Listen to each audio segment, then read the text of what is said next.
AstraZeneca's COVID-19 vaccine and rare blood clotting issues in some adults who got the shot. While the news is a blow for AstraZeneca and its vaccine, there is good news, however, for another drug developer. NeuroRX says it is hoping to get approval for emergency use from the FDA for its therapy medicine targeting the lungs of patients suffering COVID-19 respiratory distress. And with that in mind, let's bring in Dr. Jonathan Javitt. He is CEO of NeuroRX. He's also, by the way, led drug development at Merck, Allergan, Pharmacia, Novartis, and Pfizer.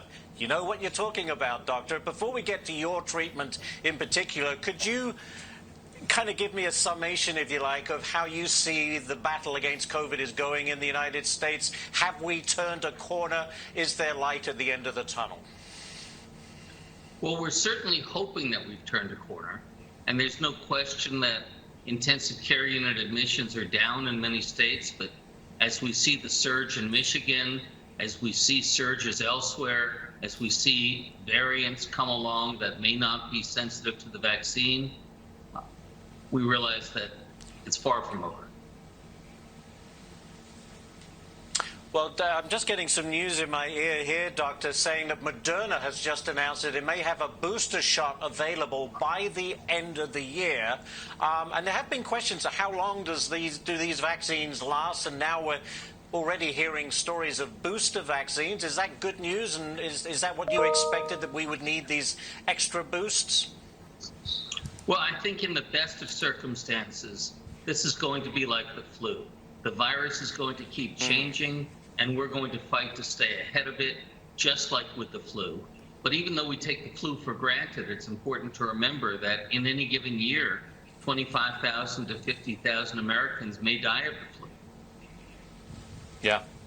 So we're going to have a flu season and a COVID season, it appears. I want to move on, if we can, to your treatment, helping the lungs of patients who have suffered particularly from respiratory distress. How big of a problem is that, and how hopeful are you that your treatment will get approval? Well, if you don't get respiratory distress, if the virus doesn't attack the lining of the lung, you almost certainly will not die of COVID. There are certainly infrequent cases where people die of blood clots and other things, but for the most part, people who die of COVID die of respiratory distress.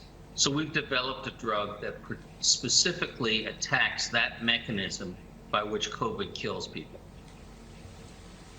And how close do you think you are to approval? Well, we just shared results of a phase 2/3 trial where we saw a substantial reduction in death from COVID-19 and also a substantial improvement in recovery from COVID respiratory failure in people in ICUs who were treated with our drug as compared to those who were treated with placebo, which is a fancy word for an injection of saline or salt water. Right. You know, there's been a lot of talk, Doctor, about COVID long, the long-term effects that some people, and I'm not sure, you know, if there are any particular characteristics that bring this on, but they are afflicted with symptoms, varying symptoms from COVID, and it apparently just goes on and on and on. I know we're just learning about this, but what are your thoughts on that? Well, we think we know exactly why that happens. COVID attacks a rare cell in the lining of the lung called the type 2 cell.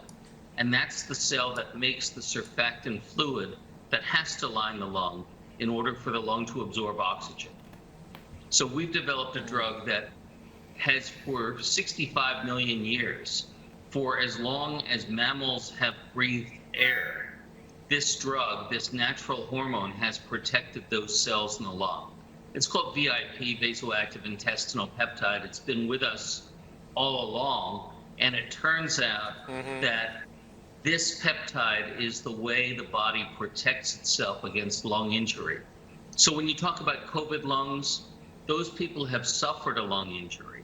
It's going to be with them for a long time, and the next trial we start is going to be to determine whether VIP can help those people. That some people call them COVID lungs, some people call them long haulers. Yeah, I've heard that expression. So your drug treats it but not cure it, perhaps?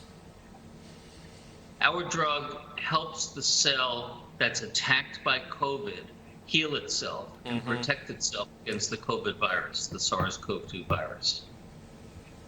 Well, that sounds very promising indeed, and I hope that the FDA will give you the green light on emergency use.